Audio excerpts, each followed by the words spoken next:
Join us for a review of the new Peugeot 508 SE, the sportiest Peugeot yet. Let's find out. Let's go.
In the front here we can see the 508 in general has a sporty design, strong front, the SE, and I just call it SE. I don't want to say always like Peugeot Sport Engineered, just too long, but you know what I mean. Here different front grille design right there, and the front grille leads over to the headlamp unit right here, daytime running light. That's actually quite normal. Full LED headlamps here in the higher trim. What's new? Here I got a different lower bumper, and then the kryptonite inserts here. They call this color kryptonite. It's a mix of green and yellow, and that's the scheme here for this sport model. 4.75 meters, 15'6" or 187 inches is the length of this generation 508. This here, the sedan or the fastback or limousine, however you want to call it, it has a fastback opening. This one here, but also available as the SW, the estate version. We've seen it here close to the headquarters of Peugeot Motorsports, where they also presented, a prototype of the estate model already. Then 20-inch wheels, automatic comes with that. Of course, huge style. Will reduce the comfort a little bit, but also will give you a little bit more connection to the road. You can see here the tail lamp design, also again with these stripes. And then the lower part is really changed from the normal 508. Here with a strong diffuser, real exhaust tip. No job for the autogefuel fake exhaust released, and then the very sporty side spoilers here, and again with these kryptonite inserts. So this is a rather aggressive design definitely, and the big technology change is that the 508 plug-in hybrid so far, so this will only come here as the PHEV, so far only electric motor in the front. This one here, the sport engineered model, will also have an additional electric motor at the rear. Overall total system output of 360 horsepower. And where do these 360 horsepower come from? So the most powerful series production Peugeot yet. Here in front, combustion engine 1.6 liter, turbocharged, and then you have one electric motor in the front, plus additional electric motor in the rear. The same hardware is also used in the DS7 Crossback, for example, or in the Peugeot 3008, just that here the rear electric motor gets a different horsepower tune in the rear and also a different gear ratio in the rear, so it can also drive with the electric motor activated in the rear up to a speed of 190 kilometers an hour. Not only electric, so when it's running at 190 kilometers an hour still, the front ICE would also be active. An acceleration figure to 100 kilometers an hour, 5.2 seconds. That's 3 seconds faster than the plug-in hybrid version here for the 508 with just the front ICE plus the front electric motor. Battery is 13 kilowatt hours capacity, and you charge it AC 3.7 or optional 7.4 kilowatt right here.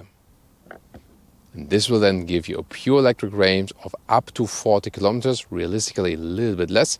And yes, that's even a little bit less than just the front PHEV, I call it that way, because here with additional power on the rear, it's a little bit less efficient definitely, but I guess when you have the additional power, you can somewhat also live with that.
With 1.86 or 6'1", you still fit in here very well, no problem. There is a panoramic roof built in here, so that leaves some headroom, more headroom when you leave it out.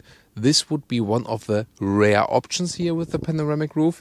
And there is this option to, well, when you have picked that option, then you can either close this shade. It's also a bright shade. I like it that we have a bright ceiling here on the interior, and you can also open it completely for some more light inside. Interior overview with this unique styling, soft touch dashboard, kryptonite contrast stitch, and again a white wood decor element here. Yeah, this matte wood is also just always beautiful. And still it works in a sporty car, so why not? Then 10-inch the 10-inch display right here, and 12.3-inch instruments, always this setup here.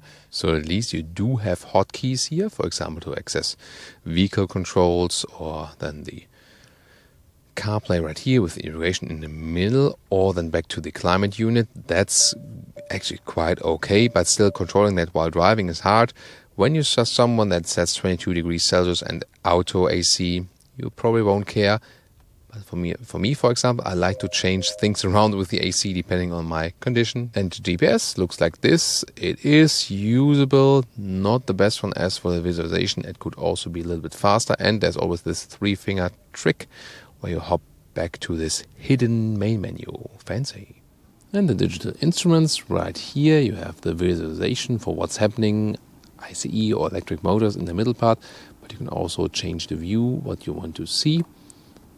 Like this, for example. It always takes a while until it's changed, but you can individualize that. So whatever you prefer, you can also have the GPS screen in the middle, for example. Then it looks like this. So let's get to the rear compartment, and you have the same styling here on the interior. Also soft touch materials inside of the doors, and again the matte wood. The red kryptonite contrast stitching, and very interesting detail here next to these 3 stripes here. Once again, especially for the SE, here you also have this carbon fiber style insert, very nice. And then the same microfiber setup here for the rear seats. It's microfiber fabric leatherette mix. So this once again a very nice styling element also for the rear seats. But the question is, how much legroom do I have? Of course, this is not special here for the sport engineered version. And there's a recess here at the back part of the seat. You can use it even better when you put the seat a little bit more up, and also with my feet here underneath. So when the seat in the lowest position, then it's somewhat a problem. 490 to 1,550 liters is the official one for the sedan here, which has this fastback opening. So you have a good compromise between, a little bit lost in height if you compare it to the Estate, to the SW model, but overall very well accessible definitely with this fastback opening, but still have the nice design. Below here you have the charging cable, for example, stored, very nicely done.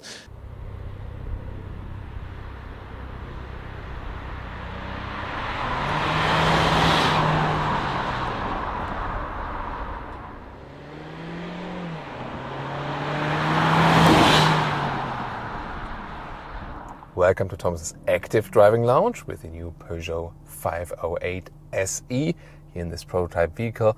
and we have set it to the sports mode, maximum performance. 5.2 seconds would be the acceleration figure to 1 kilometers or 62 miles an hour. And they told me actually you don't need any preload, any launch control, because there's electric motor and the clutch is closed. When you're in the sport mode, there should be the direct power output, and also the ICE doesn't need any preload. So let's just test it. Let's hit the throttle and see on this test track straight. Let's go.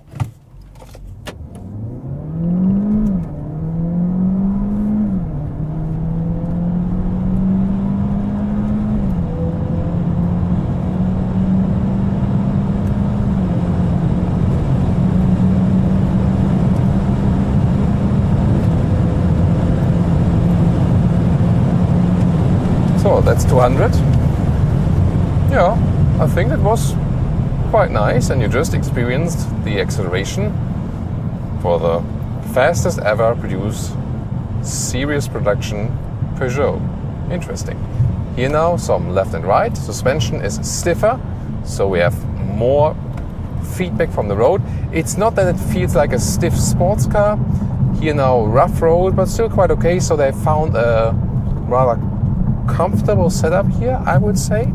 Here now very rough road, but still not too uncomfortable, but definitely a little bit more feedback than the normal hybrid version. Nice on the handling. The steering is fun and unique. You have this iCockpit feeling with the small steering wheel, therefore it's really a lot of fun to put that car also in the slalom. However, you know, the natural feedback is not the best. It rather feels like arcade computer game alike. So it doesn't give you like a very natural feedback like we know from some other brands, but definitely fun and unique. And yes, it is direct, even though when it's not natural. So what if we are already at speed? Let's do, for example, see here, like 70 kilometers and then like 130 or something. Let's see how that reacts.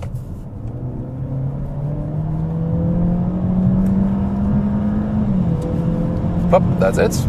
So even this so-called flexibility, quite nice. So actually nice performance, and the engine doesn't sound too bad, but you don't have like a roaring sound. That's not the aim of this vehicle. So definitely more power than we had before, more than enough power. And the difference about 3 seconds then to the normal 508 hybrid, plug-in hybrid, when you have just the front electric motor, here also the rear electric motor. So here once again a little bit more slalom at about 80 kilometers an hour, and have a good feeling of the car indeed. So you feel somewhat that it's still front wheel biased. So when I really hit the throttle, it's about like 60-40, 60% torque in the front, 40% at the rear, and the faster we go, the more it will switch to front wheel bias. However, the rear electric engine will still run at the speed of 190 kilometers an hour, and it will still work. Not alone, but together then with the whole drivetrain unit, and that's also special with this SE version here.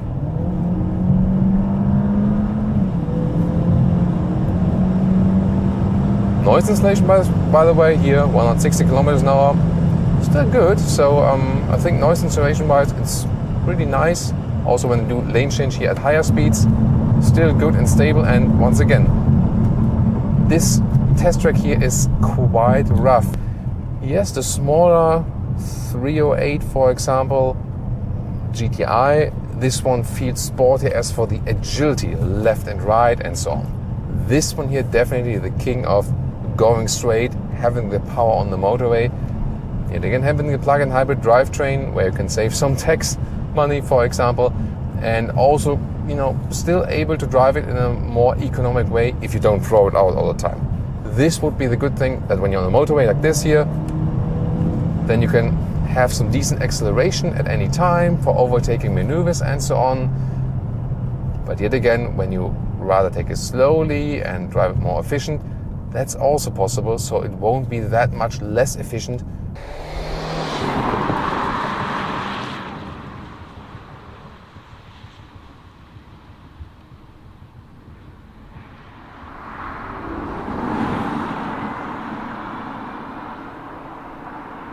And now to our conclusion for today with the Peugeot 508 SE. So it will be available here as a sedan, but also as the estate version, as the SW.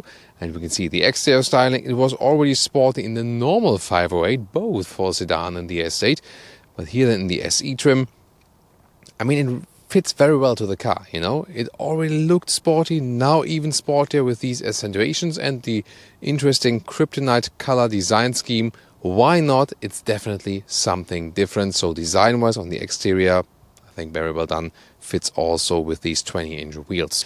And that's also the, you know, this market niche, where it's also not only due to the hybrid drivetrain, it's a little bit different than a 343 or a M340i or then an Audi S4 and so on. So a very interesting approach here. Peugeot going sportier, the strongest Peugeot from series production so far. Of course, we want to know, what do you think about this vehicle? Again, I found the car very interesting before. It has a very unique market position, especially also with this design. However, then here also with the SE trim, it will get quite expensive. And of course, you have to think about it, you know, what else you could get for that price. But definitely a new choice on the market. So join us in the comments. See you there.